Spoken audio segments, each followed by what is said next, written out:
From Harper's Monthly Magazine, February 1867, written by George Ward Nichols. In order to give the reader a clearer understanding of the condition of this neighborhood which could have permitted the duel, I will describe the situation at the time of which I am writing, which was late in the summer of 1865, premising that this section of the country would not today be selected as a model example of modern civilization. In southwest Missouri, there were old scores to be settled up. During the 3 days occupied by General Smith, who commanded the department and was on a tour of inspection in crossing the country between Rolla and Springfield, a distance of 120 miles, 5 men were killed or wounded in the public road. 2 were murdered a short distance from Rolla, by whom we could not ascertain. Another was instantly killed, and 2 were wounded at a meeting of a band of regulators who were in service of the state but were paid by the United States government. It should be said here that their method of regulation was slightly informal. Their war cry was a swift bullet and a short rope for returned rebels. I was informed by General Smith that during the 6 months preceding, not less than 4,000 returned Confederates had been summarily disposed of by shooting or hanging. This statement seems incredible, but there is the record, and I have no doubt of its truth.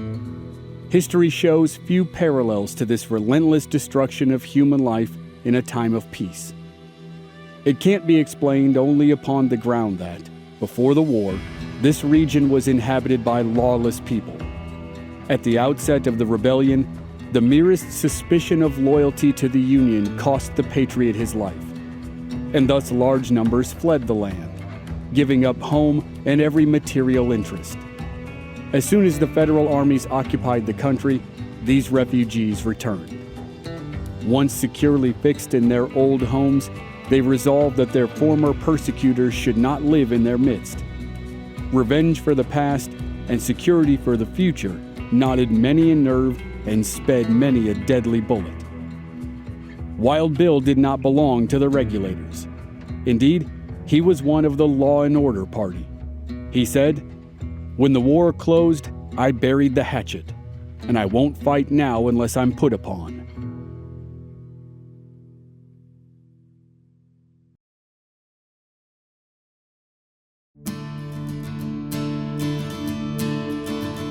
From Black Barrel Media, this is Legends of the Old West. I'm your host, Chris Wimmer, and this season we're telling the story of legendary lawman and gunfighter, Wild Bill Hickok. This is Episode 2, Showdown in Springfield.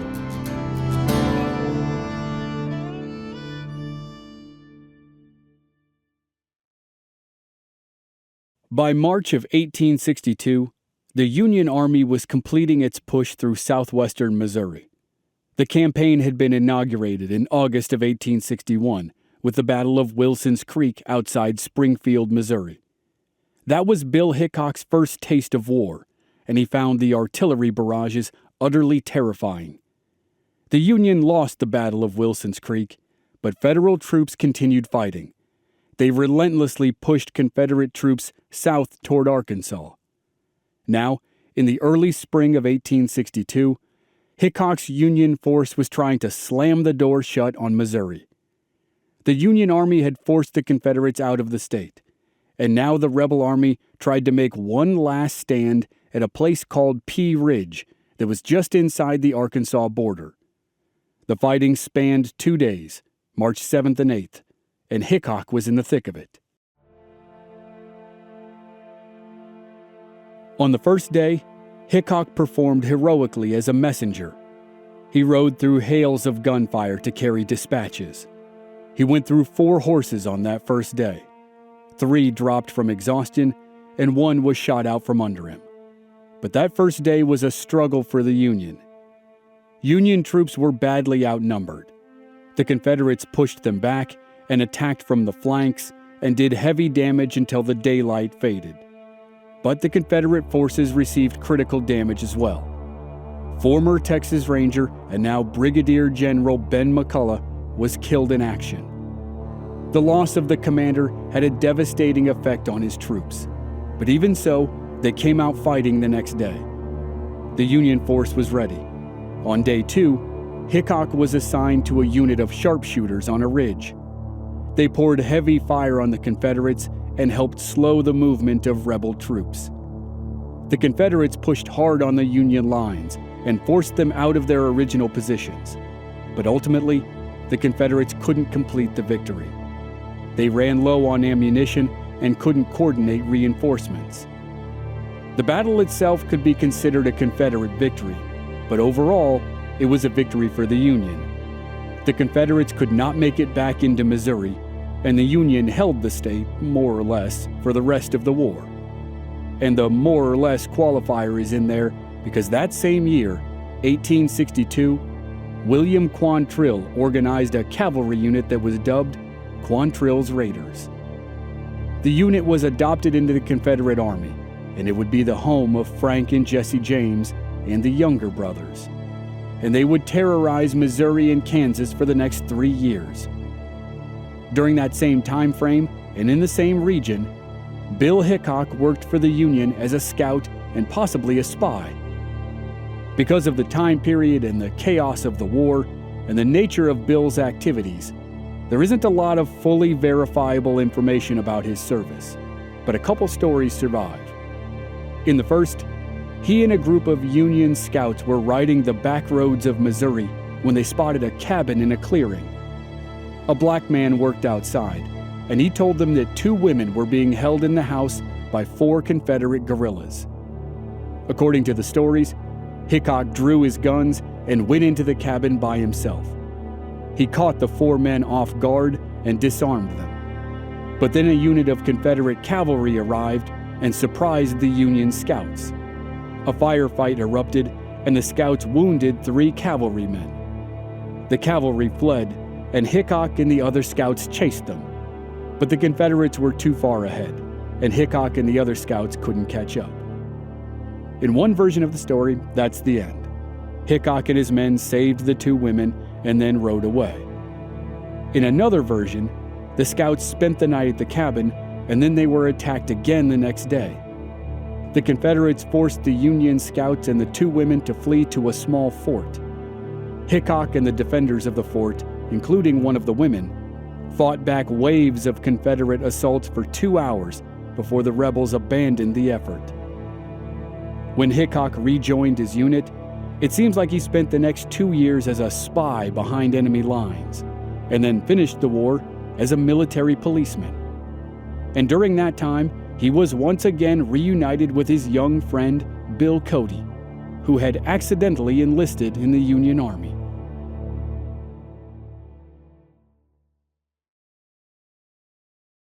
Bill Cody's mother died late in 1863 when he was 17 years old. According to Bill, he got very drunk for a period of time, and in a drunken blackout, he joined the 7th Kansas Regiment. He had been hauling freight and doing a little bit of irregular militia fighting, but now, suddenly and surprisingly, he was a full-fledged soldier. He fought in Tennessee and Mississippi, but then late in the war, toward the end of 1864, his regiment went to Missouri, and that's where he reunited with Hickok. Hickok was winding down his time as a Union spy. It's hard to separate fact from fiction, but it's very possible that Hickok spent 5 months pretending he was the brother of a dead Confederate soldier. During that time, it was said he had several close calls with death, one of which was witnessed by Bill Cody. Cody claimed he was serving as a scout for his regiment in Missouri. He rode well ahead of the column and came to a lone farmhouse. A soldier in a rebel uniform sat in front of the house eating bread and drinking milk. When Cody approached, the soldier called him a little rascal. As Cody stared at the Confederate soldier, he realized it was Bill Hickok in disguise. Cody asked Hickok to join his unit, but Hickok refused, for the moment. Hickok said he was gathering valuable information and he wanted to continue the pursuit. He passed his most recent intelligence to Cody and then returned to his spying. But later, Hickok's Confederate unit found itself in a skirmish line against Cody's Union troops near Fort Scott, Kansas. Cody said that as he watched, 2 men in the Confederate line leapt onto horses and galloped toward the Union line in a frantic rush. Cody said hundreds of shots were fired at the pair. The other man was killed, but Bill Hickok survived. After that daring feat, Hickok was back with the Union for the rest of the war. He and Cody spent time together scouting, which led them to spending time together in Springfield, Missouri, a town that would figure prominently into the legend of Wild Bill Hickok right after the war. Through the end of 1864 and the spring of 1865, Hickok was with the Union Army that marched all over Kansas and Missouri. Decisive battles in October 1864 spelled doom for Confederate forces in the area. Hickok played a crucial role as a spy before one battle, reporting enemy movements that helped his commander formulate a plan of attack. In another, Colonel Frederick Benteen helped lead cavalry troops that dealt a crushing blow to the Confederates and forced them to retreat all the way to Texas. That was just a couple years before Benteen joined the new 7th Cavalry, and 12 years before he and some of that regiment found themselves trapped on a hill above the Little Bighorn River in southern Montana. As the war drew down in the spring of 1865, Hickok was probably splitting time as a scout, a spy, and a military policeman. But his final role was that of messenger. On April 9, 1865, Confederate General Robert E. Lee surrendered the Confederate force known as the Army of Northern Virginia. With Lee's surrender, the war was all but over. And as the news spread west, a young man who was part of a wagon train in Kansas saw a rider gallop past him shouting, "Lee's surrendered." The rider with the long hair was, of course, Bill Hickok, and he raced toward a nearby fort to deliver the news to Union soldiers. The conflict that had ripped the nation apart for 4 years was finally done. Over the next couple months, hundreds of thousands of men in uniform returned home to try to restart their lives. In the South, many soldiers realized they had no homes to return to. In some places, the devastation was total. And even if it wasn't, the experience of war made it difficult to go back to mundane chores like farming or working in shops or banks. Many former soldiers, both Union and Confederate, drifted west in search of something. Many didn't know what they were searching for, they just knew they couldn't go back to their old lives. 2 such young men were Bill Hickok and Davis Tutt. Hickok was a Union man and Tutt was a Confederate. They both ended up in Springfield, Missouri, and against the odds, they became friends. The old Civil War rivalry didn't seem to matter. But the friendship didn't last long. By July of 1865, they found themselves standing in the middle of the street, about to decide which one was faster with a gun.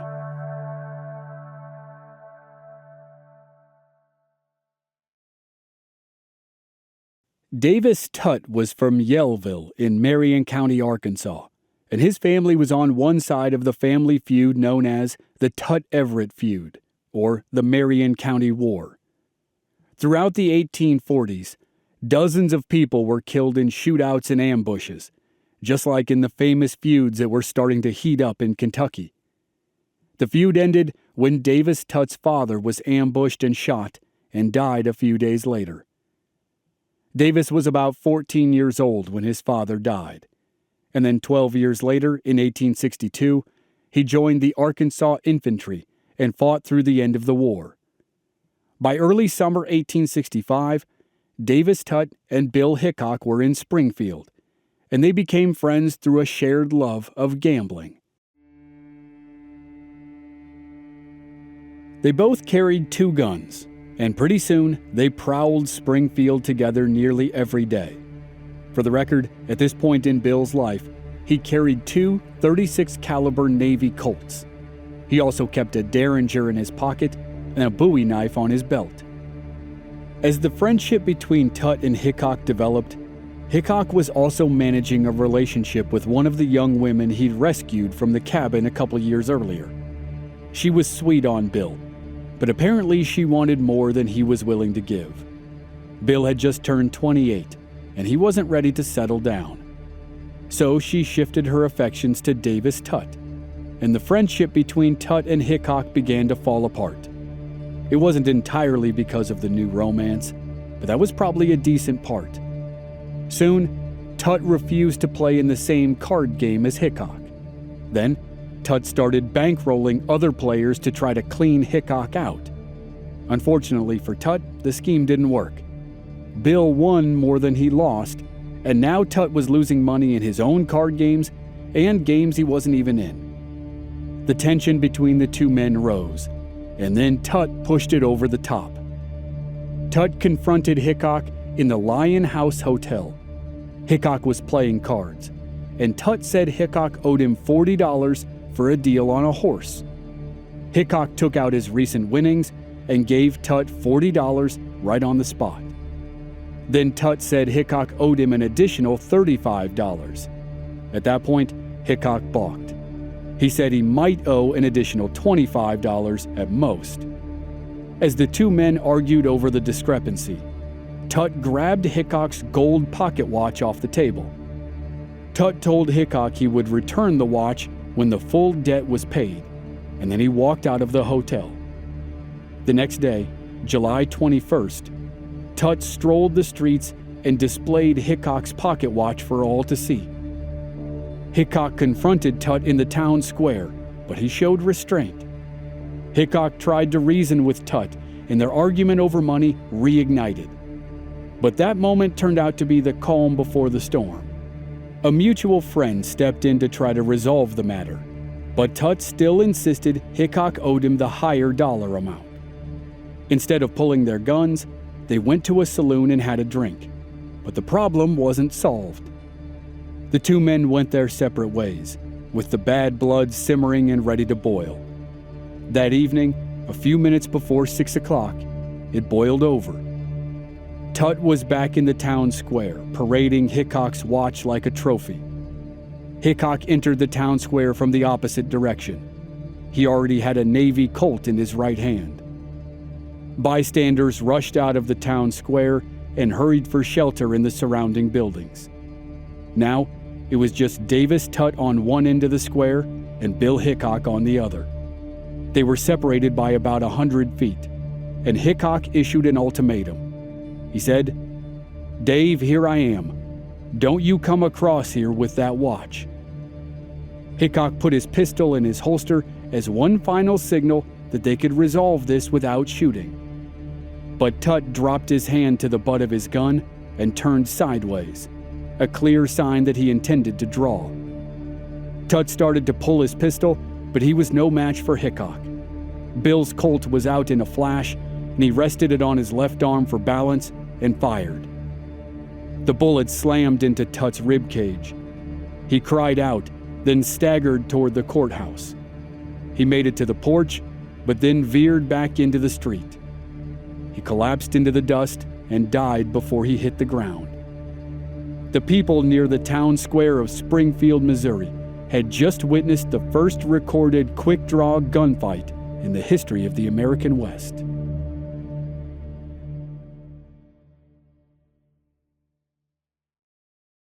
Wild Bill Hickok was arrested 3 days after the shootout.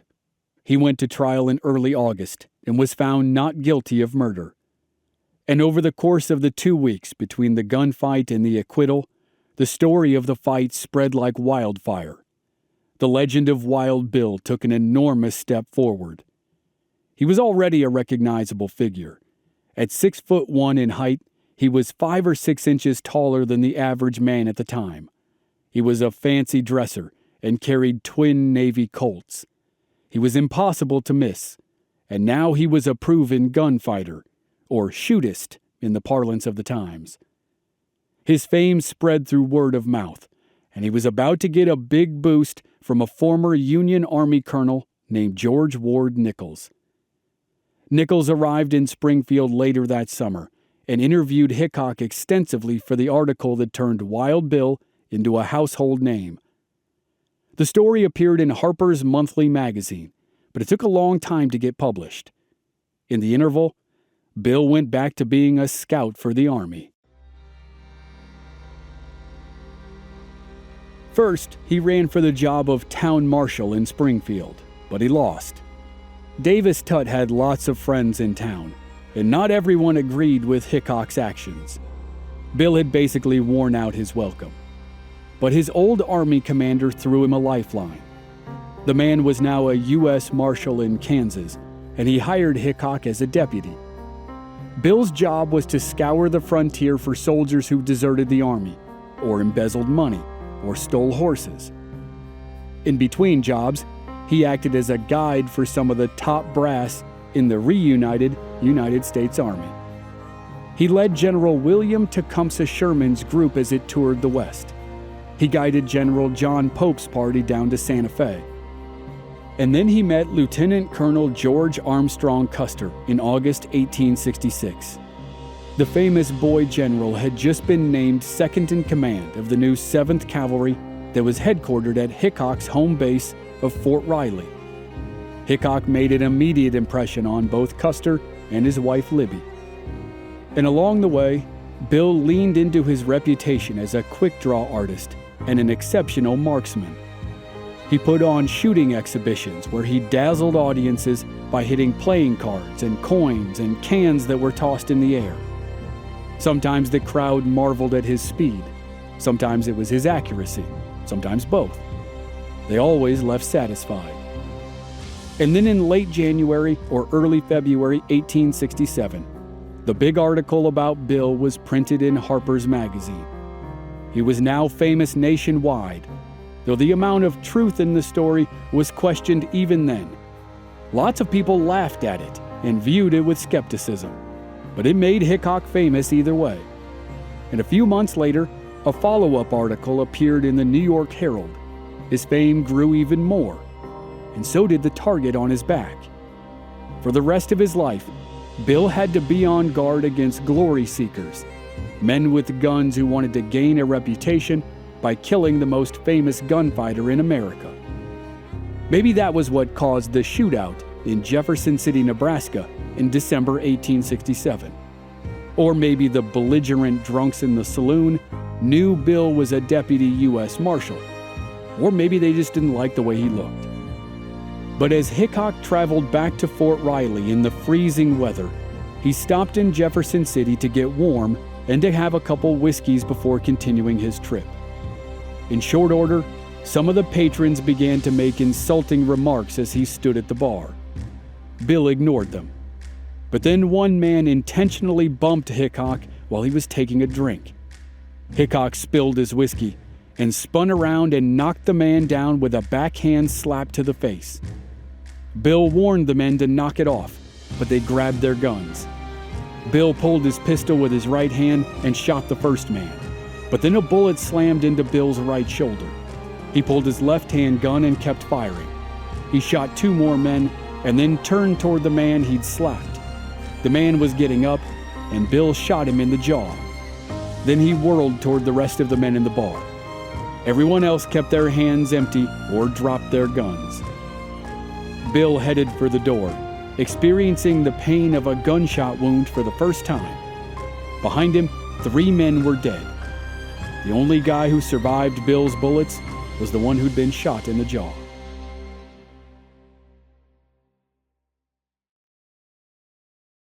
Bill spent most of the winter recovering in Kansas City. When the spring of 1868 rolled around, he was back in the saddle and back on the trail with his old buddy Bill Cody. Cody was only 22 years old, but he was already married and had been running a hotel with his wife in Leavenworth, Kansas. By contrast, Hickok was about to turn 31 and had had a few romances throughout his life, but none he considered serious. Cody had grown bored with the hotel business. His wife stayed in Leavenworth, and he headed west to return to life as a frontier scout. And by that point in his life, he had also earned his famous nickname after he spent time the previous year hunting buffalo for the Kansas Pacific Railroad. So now, Wild Bill, and Buffalo Bill were on the trail together. They did some scouting and then rounded up Army deserters and took them to jail in Topeka, Kansas. After those adventures, they parted ways again, and Hickok spent the summer and fall scouting for the 10th Cavalry, the famed Buffalo Soldiers. The next year of Bill's life was full of one Army adventure after another, most of which involved close calls with Cheyenne war parties. Bill had to outride warriors while delivering messages. He helped the people of a small town track down a war party that attacked a wagon train. But he and his posse got more than they bargained for. The 35 men had been riding for days without spotting any warriors. But as they returned to town, the warriors found them. A Cheyenne war party attacked and trapped the posse on a mesa. That night, Bill slipped out of the camp and galloped through the dark to town.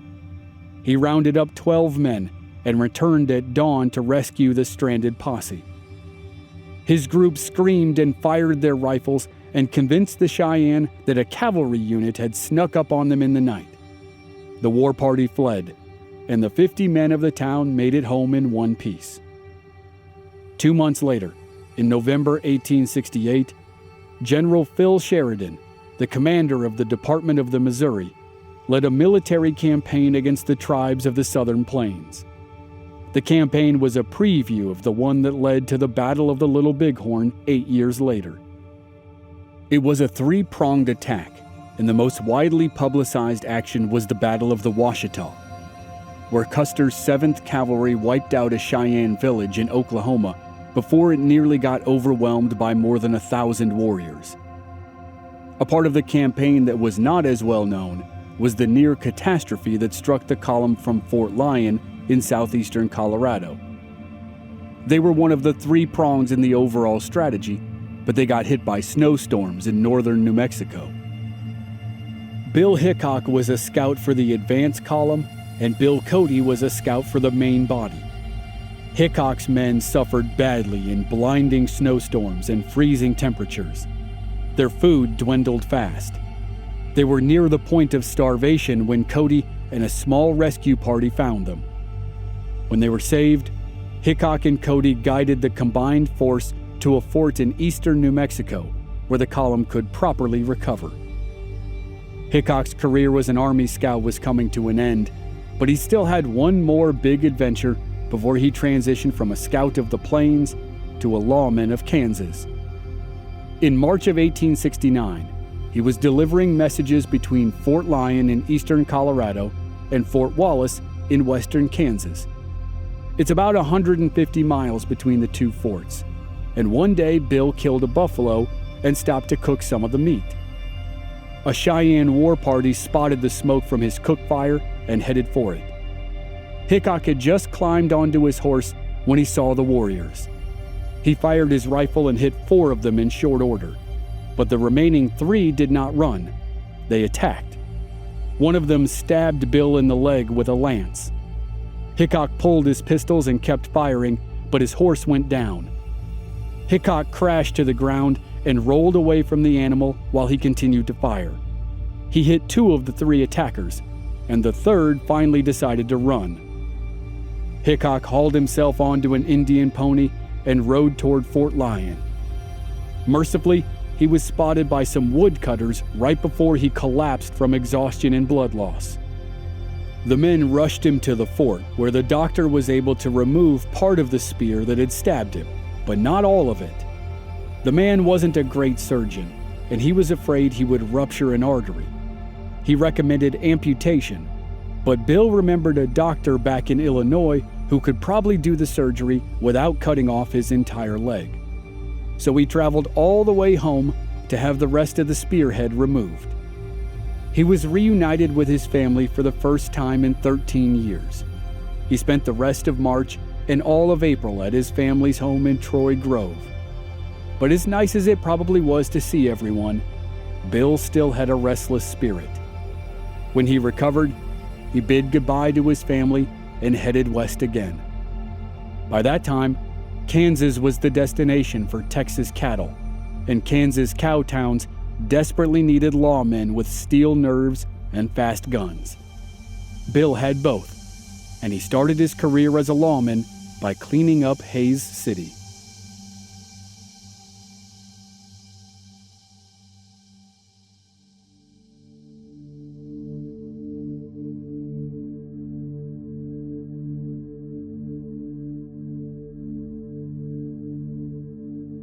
Next time on Legends of the Old West, Wild Bill Hickok battles outlaws in Hays City and then moves on to Abilene, where he encounters cowboys and killers alike. That's next week on Legends of the Old West. And members of our Black Barrel Plus program don't have to wait week to week. They receive the entire season to binge all at once with no commercials. Sign up now through the link in the show notes or on our website, blackbarrelmedia.com. Memberships begin at just $5 per month. Audio editing and sound design by Dave Harrison. Original music by Rob Valier. I'm your writer, host, and producer, Chris Wimmer. If you enjoyed the show, please leave us a rating and a review on Apple Podcasts or wherever you're listening. Check out our website, blackbarrelmedia.com, for more details, and join us on social media. We're at Old West Podcast on Facebook, Instagram, and Twitter. This show is part of the Airwave Media Podcast Network. Please visit airwavemedia.com to check out other great shows like Ben Franklin's World, Once Upon a Crime, and many more. Thanks for listening.